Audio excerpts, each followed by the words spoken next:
when I found the theme out, I just wanted to put myself in a space where I can be motivational and inspiration and inspired. So the words just came from some of the words came from a poem I've already had. The concept "Time to Man Up Now" came up while I was recording. Actually, it was a mistake. I was playing around in the studio, trying to get my flows for the poem, for whatever I was going to do, and "Time to Man Up Now" kind of just came So out. I had to use the Skinner blueprint, and it helped pave my way. And ever since it paved my way, I seen the light. Ever since I feel like I'll be, if my father was around, I'll probably be more in the athletic side of my career, have more confidence. Somebody been there to kind of give me more confidence, how to be, a man, how to walk like a man, how to talk like a man, how to, shake another man's hands, so many different things. I felt like my father would have been great for me if he was in my life. I'm fortunate, just like a lot of young people, fortunate to have other men as role models to kind of, help you out in that aspect, or people you can kind of lean on. But, it's nothing really more precious or more adorable than the fact that it's your own father. That's very more important. That's important. time to grow up now. Time to man up now. Time to grow up now.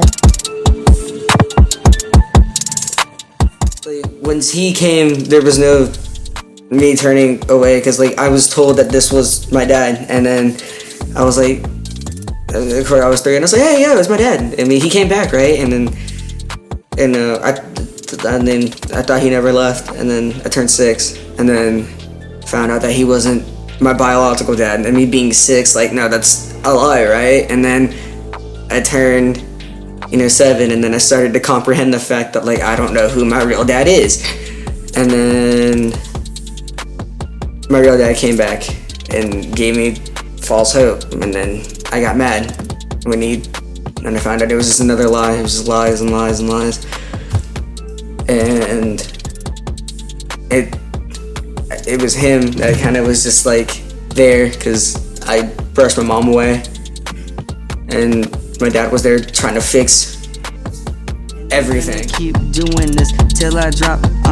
We can't use it as an excuse and allow our younger generation, young people now to use that. Well, the reason I'm acting now is because my dad wasn't there. Well, mine wasn't there either, and whatever the scenario may be, mom, dad wasn't there, whoever, we have to still rise above whatever the circumstances may be, whatever the outcomes, whatever, just rise above it all and try to be the best you can. Little kings that look up to me, boy, they heaven sent. Ever since dad was absent, my heart was asking for love. It was a point in time where I did fault my stepdad, and I fault my father for not being there. Why? What did I do to deserve this? All of this stuff. But at the same time, I had to realize that I didn't know his story. I didn't know his situation, and I can't put blame on him if I don't really know. So I ended up having a conversation with my biological father, because he's still around. So I had a conversation with him, and he told me a story and about how his dad wasn't there, and about his situation, all of that, and it made me look at things differently. And then everything that he did kind of made sense. It doesn't excuse it, but it made a lot more sense to me, and I had more sympathy toward the situation, and our relationship kind of built off that. And I had to learn to forgive myself, because I blamed myself, man, there must be something wrong with me, and it started affecting other relationships, my dad don't want me, blah blah blah, nobody else, and all of this stuff. So just forgive them and forgive yourself. And even with my stepdad, I had to learn how to forgive him, because the whole situation, he was only doing what he was taught as well. It's a generational thing. He was doing what he was taught. His dad was abusive to him, so he was abusive to us. His dad was a provider, so that's all he knew how to do is provide. So I'm man. So once I really talked to him and got an understanding for him, we kind of built a relationship. All my music, I ain't never gonna lose it. I wouldn't be here without my dad. Life ain't really that bad. I have someone to see me make it. He knows I won't fake it. I'm People at school, I thought I was cool, would come to my face and laugh and said that I'm white, I could never succeed in a black man's world, just stop and give up. So I was like, okay. I was like, one, I'm not white, so you can eat that now. I was like, hey, if anybody can do it, why can't I? I was like, you're just upset because I don't rap about gang life and I don't pull, nines out of my pockets. I was like, because that's not who I am. That's not who I'm meant to be. That's never who I will be. Time to man up now. Time to grow up now. Time to man up now.